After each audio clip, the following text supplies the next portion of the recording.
How would you like a 15% discount to my daily email, the stack of stuff, the show notes, discounts to the conference, all of that? All you need to do is text the word show to 33777. You'll get the annual subscription with a 15% discount to my daily email. You'll get the stack of stuff, the links to the show notes, discounts to the conference, and so much more. All you have to do is text the word show, SHOW, to 33777. Text show to 33777.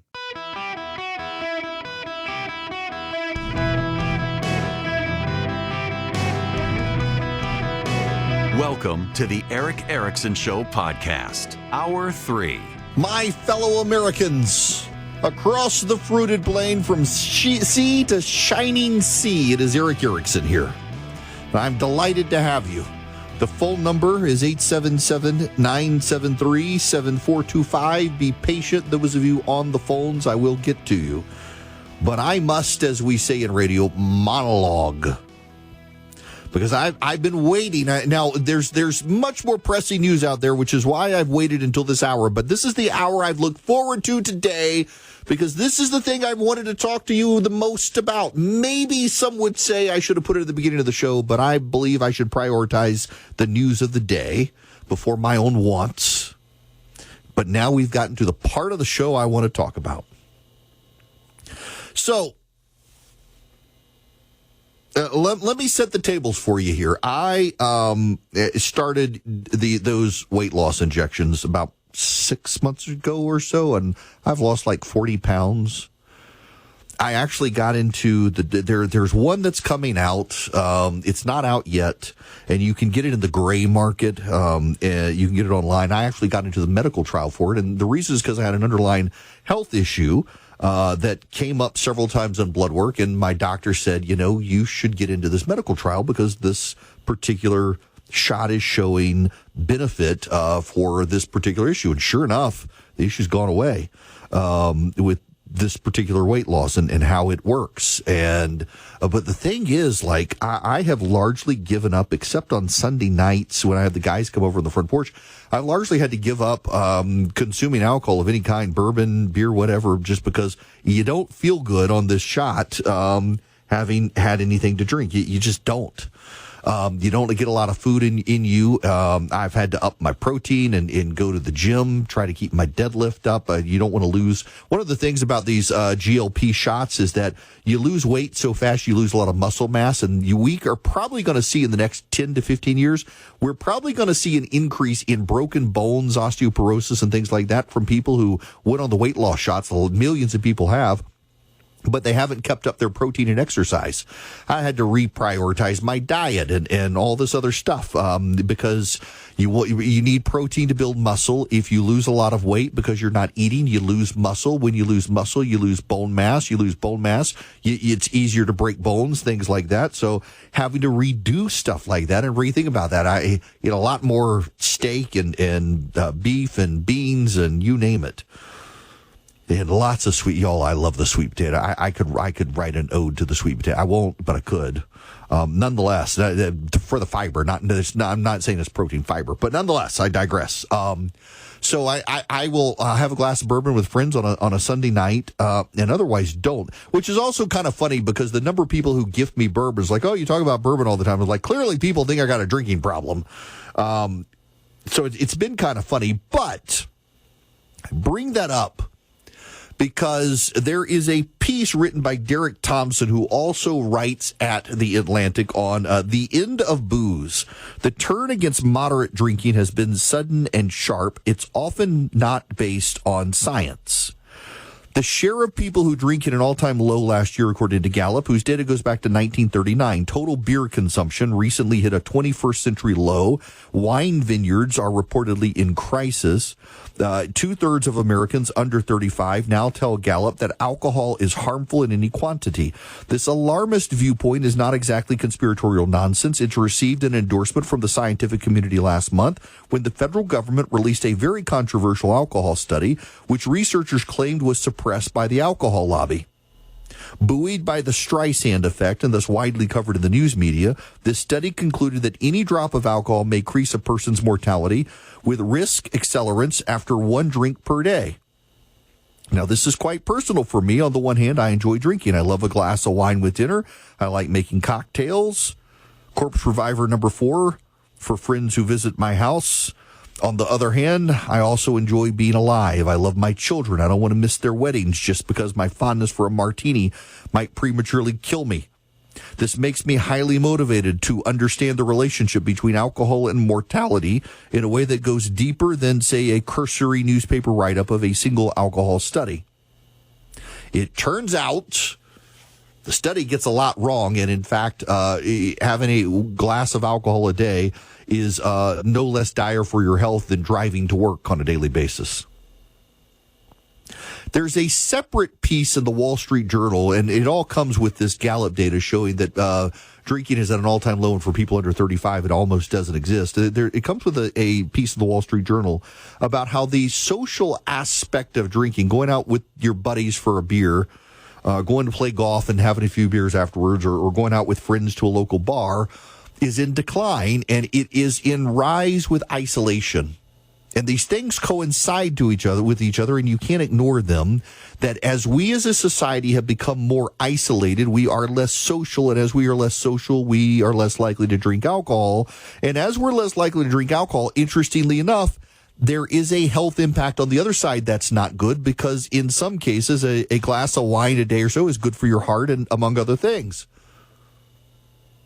But there's a corollary to this as well that comes from an Atlantic article that in addition to Americans being more isolated, less social, less likely to drink alcohol with friends, less likely to engage in those vices, we're also seeing people less likely to read. In fact, there's an alarming study that 10 years ago, if you asked Americans to read a multi-page paper and express the insights from that paper, 20% couldn't. It's up to 30% now. It's gone up 10% in a decade, 10% in 10 years. 30% of Americans cannot read a 2-page paper and describe the concepts in the paper. Not only that, more Americans, a majority of Americans, do not regularly read books. Now, full disclosure here, I don't regularly read books anymore either. I've got some books with me here. I was supposed to have a day off tomorrow, and now it's a work day, and I got to have a guest host because the work is going to be during the show in the morning Vegas time, and then in the afternoon here, I'm just going to work all day tomorrow. But I'm planning on teaching my Sunday school class in August for several weeks, and I'm trying to, instead of working through a book of the Bible, working through there's a couple books I'm interested in. They're very short. They're only like 4 or 5 chapters. You can make it through, and in 4 Sunday school lessons on whether or not you can believe the Bible, and on Herman Bavinck's on culture. But nonetheless, I digress. I since I went to law school and then to seminary, I've had the hardest time wanting to sit down and read a book for pleasure.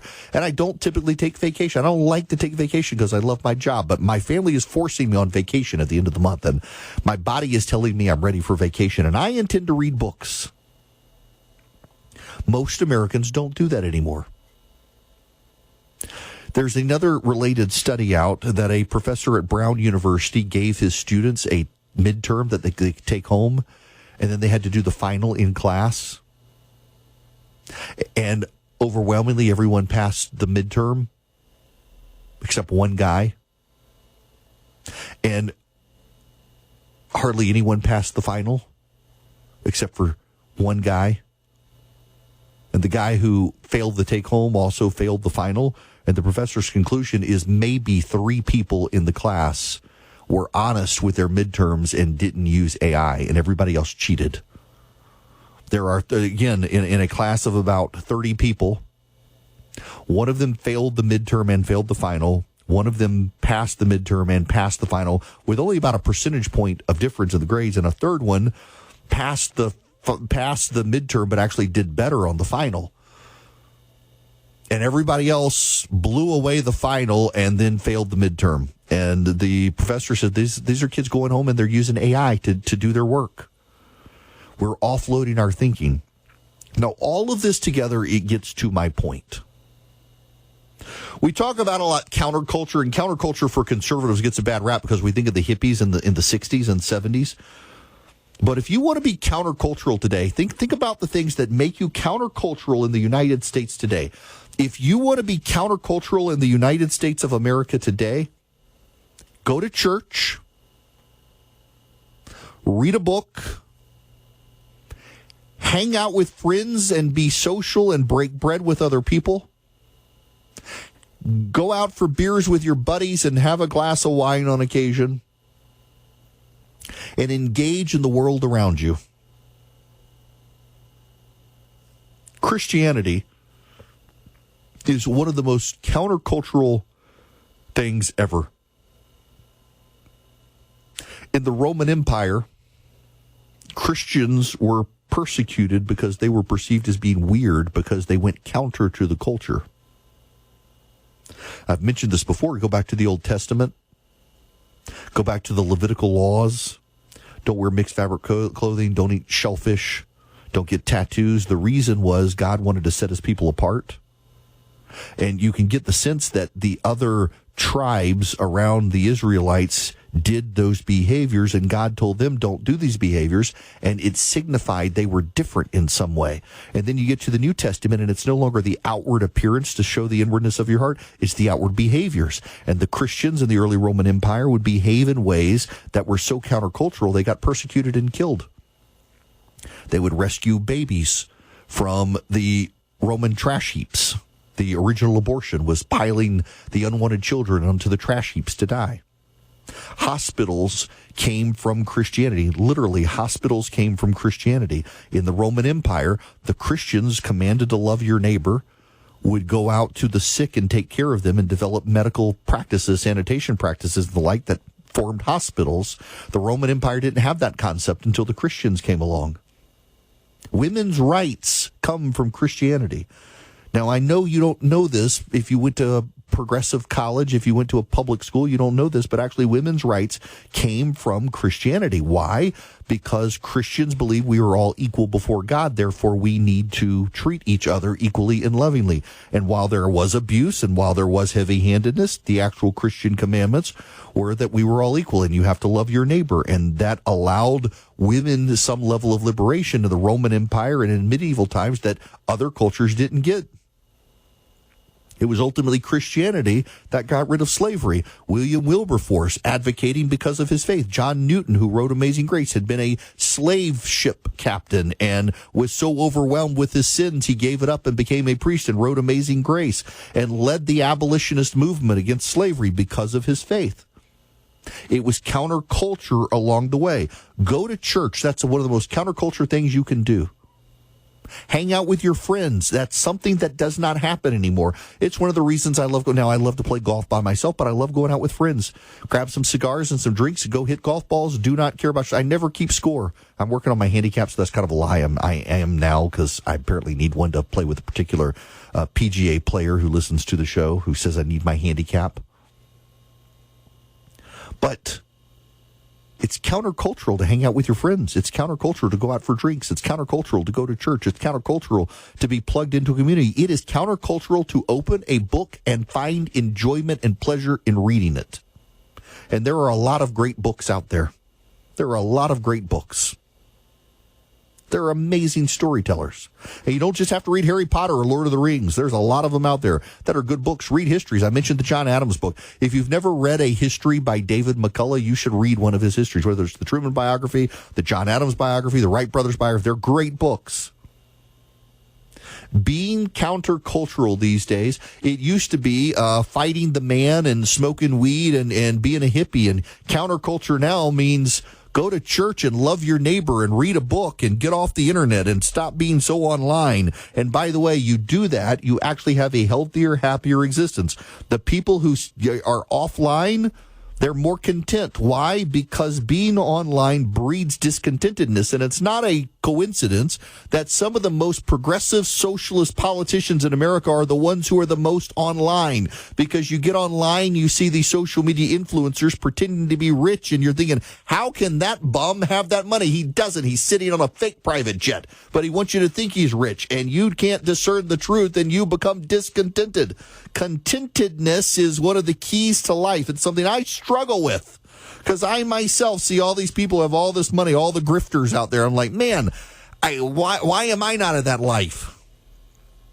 Be content and count your blessings where you are. Engage with your friends. Be countercultural. There's nothing wrong with it. In fact, it's good for your health and life these days to behave the opposite the way most of society does. And the number one way is to just be content with your current lot in life. Welcome back. Carol on the line. Be patient with me. I want to actually spend some time with your phone call, and given the nature of this segment, I can't. So you've been on the phone for a little while, and I really do want to get to you. So just hang out for about 5 more minutes, 7 more minutes. I will get to your phone call because, we got to talk about ranked choice voting. I got some friends who love it, but we'll get to it. Right now, I got to tell you, there is news. You need to know that it appears Graham Platner has, in his message, suspended his campaign, but he has not withdrawn his campaign. He has not filed the paperwork with the state of Maine to take his name off the ballot, and there is right now news that behind the scenes, Platner Associates are saying he will not do that unless his demands are met on who will replace him. He is trying to shape the replacement to be someone who is on the Democratic Socialist side. And it is a remarkable information that everyone ran the headline. He withdrew from the race. He has not actually withdrawn from the race. He has suspended his campaign, and that is it. And that is a big deal, because if he doesn't get to shape the field of who his replacement's going to be with the Democratic Party, it could be very interesting. Now, I will tell you that Holly Otterbein from Axios just put this out, that Graham Platner privately told staff he is planning to officially file paperwork to end his Senate campaign on Monday. That is the drop-dead deadline for him to exit the race. He must file it by Monday or else. He says he's going to do it, but that gives him Friday, Saturday, and Sunday to shape the race.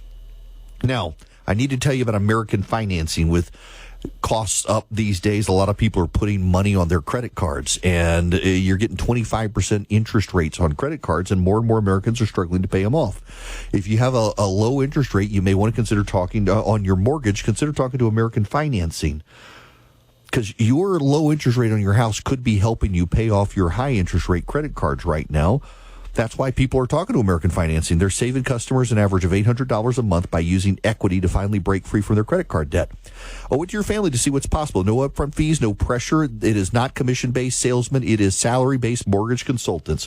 Call them today, American Financing, 866-886-9262. That's 866-886-9262. Or just go to AmericanFinancing.net/Eric today.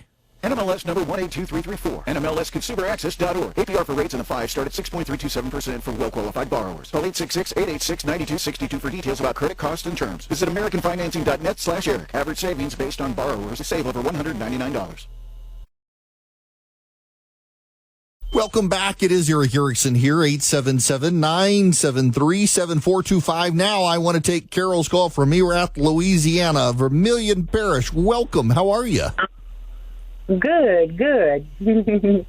Thank you for being patient with me. I have a question about that ranked choice voting. I looked it up to see how it works, and to me, people get elected by minority instead of the majority of voters. Mm-hmm. Yeah, listen, the only people who like it, Carol, are nerds. Mm-hmm. Go ahead. No, go ahead. Mm-hmm. So for those who don't know how it works, all of the names of all of the people appear on the ballot, and instead of just checking the name for the person you want, you rank the order. I want this person first, and if this person doesn't win, then I want this person. If that person doesn't win, I want this person. If that person doesn't win, I want this person. And they add them all up, and it takes forever to figure it out as to who actually won, and it sows confusion and doubt. And you can have these weird coalitions where, for example, in Alaska that has ranked choice voting now, the Democrats conspire together to shape the ballot of Democratic candidates to try to beat the Republicans who have an edge. In the New York City primary, it became a mess. It's confusing and unwieldy, and it's always the nerds who want to complicate the process at a time we have growing conspiracy theories about the integrity of election. They're like, hey, let's do ranked choice voting that no one really understands and have more conspiracy theories. Now, you see what made me start checking different places is where in New York, they have ranked choice voting. In Colorado, they have ranked choice voting. Then just lately, before the mayor's election in Washington, D.C., they went to ranked choice voting. And I said, something's not right. Why are they doing that, you know? Yeah, I completely agree. Not only that, but also you will note how the socialist candidates in particular have been very good at gaming that system. Thanks, Carol, for the phone call. They've been gaming that system. So let me just read this for you. This is from Ballotpedia. A ranked choice voting system is an electoral system in which voters rank candidates by preference on their ballots. There are multiple forms of ranked choice voting. This page focuses on the most commonly used form of ranked choice voting for single winner elections, also known as instant runoff voting. In instant runoff voting, if a candidate wins a majority of first preference votes, they are the winner. If no candidate wins a majority of first preference votes, the candidates with the fewest first preference votes is eliminated.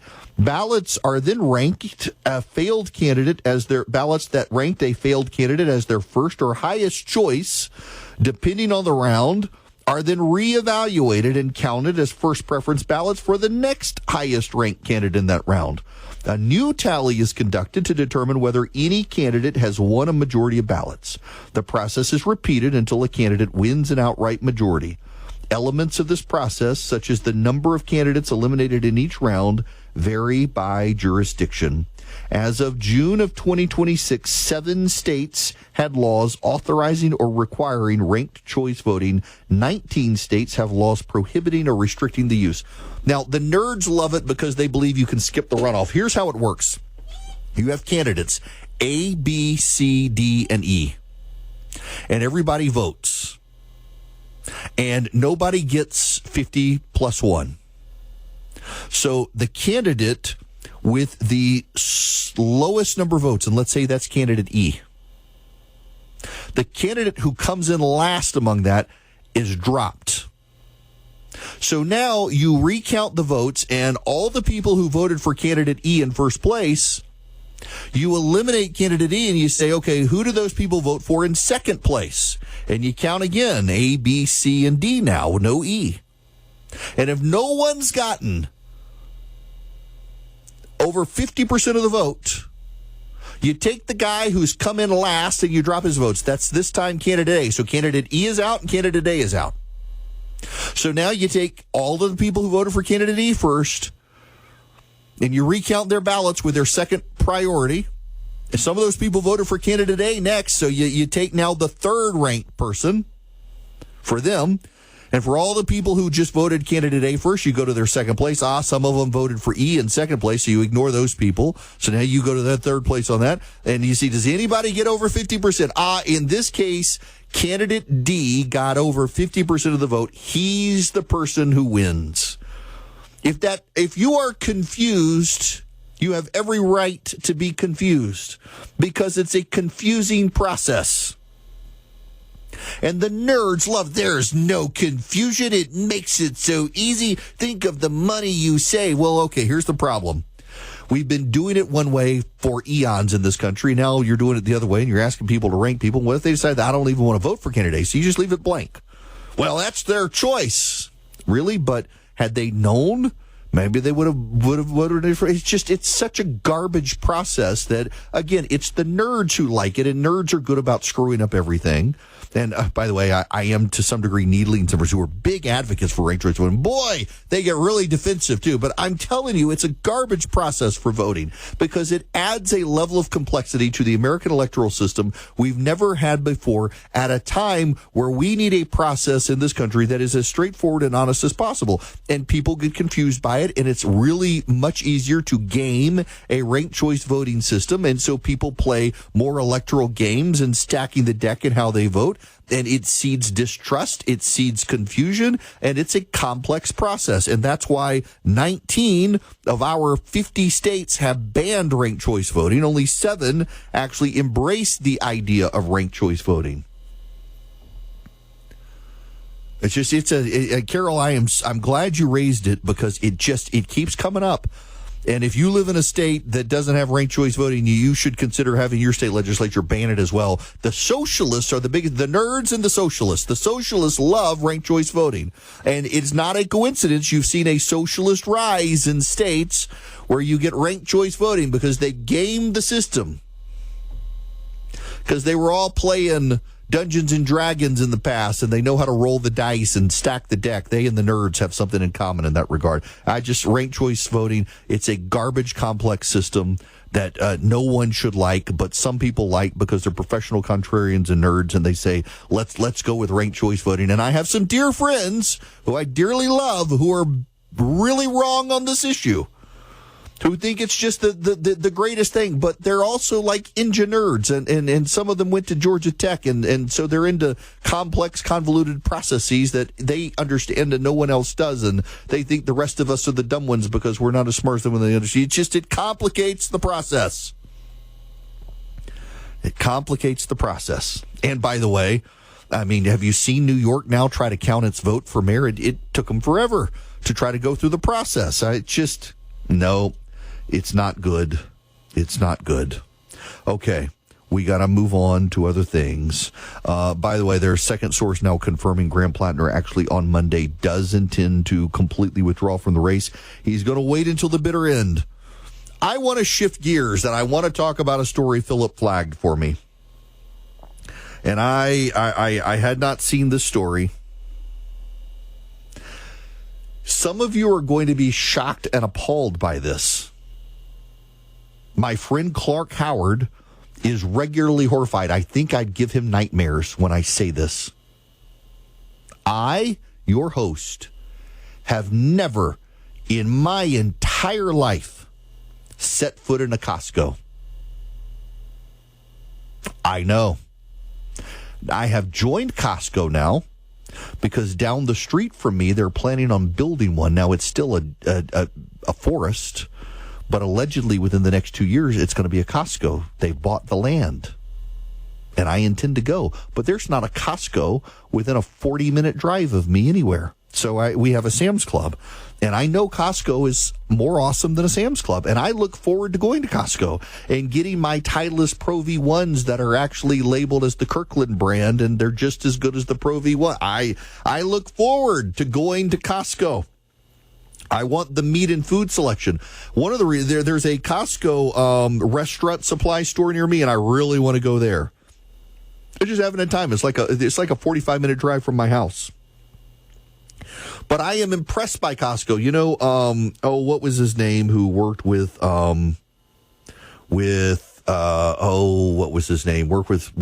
Buffett, Charlie Munger, that's his name. Big Costco advocate, big investor in Costco, loved Costco. There's a story in the Wall Street Journal today. Costco cashier Tony Barzer unloaded his lunch in the break room, clocked in, and headed for the checkout, just as he has for much of the past 40 years. That day, like most days, 60-year-old Barzer was assigned to the self-checkout area, a cluster of 6 registers. At 9:02 a.m., the first shoppers were ready to ring themselves up. "Right here, ma'am," Barzer said, gesturing the customer in line to move to an open register. "How y'all doing today? Find everything all right?" he says to another as they circle the register with a scanning gun. Long-tenured workers like Barzer are Costco's secret weapon. They are reliable and experienced, able to speed shoppers through a checkout line and serve as mentors to newer workers, passing down the company's unique culture. Barzer's pay and benefits reflect his value to the company. He earns $32.90 an hour, and the holdings in his 401k have boosted his retirement savings to over $1 million, he said.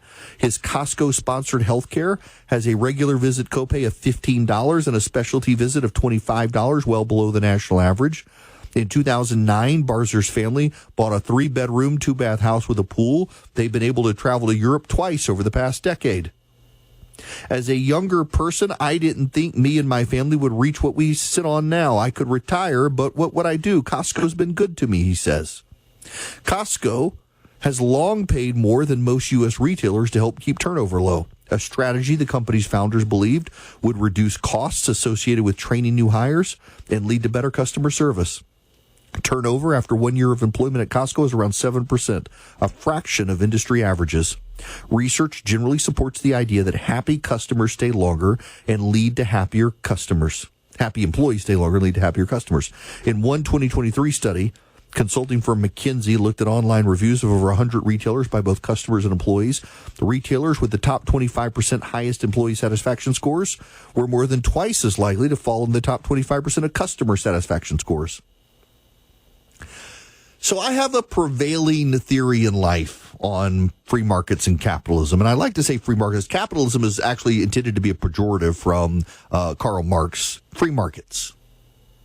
Free markets are intertwined with a morality, and particularly in the West, a Christian morality. And when you lose it, you realign and upend free markets into something else, into crony capitalism. In a free marketplace, the selling of the good or service is the product, and the profit is the byproduct. And when private equity comes in and buys your business, or you have amoral leadership at top, it's all about the acquisition of wealth for them.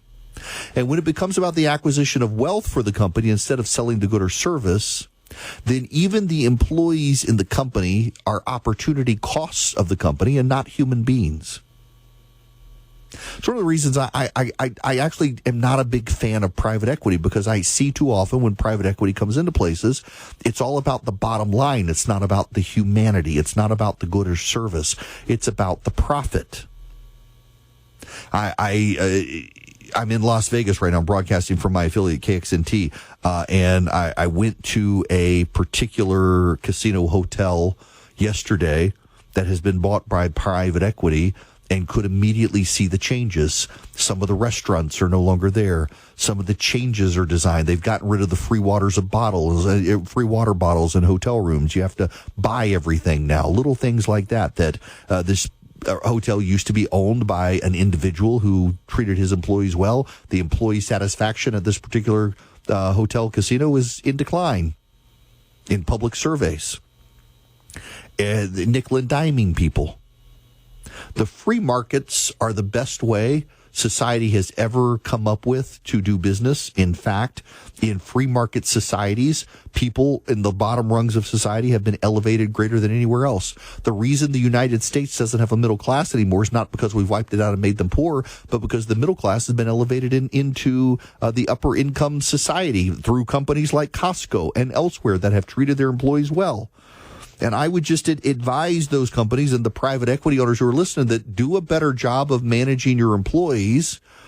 Sometimes your drive for profit undermines you, and I don't think it's a coincidence we're seeing a rise of socialism in the United States and the rise of the socialist left, not just because we've had more ignorance and indoctrination in America, but often we've had more and more great companies in this country shift from being about selling goods and services to being about the bottom line profit.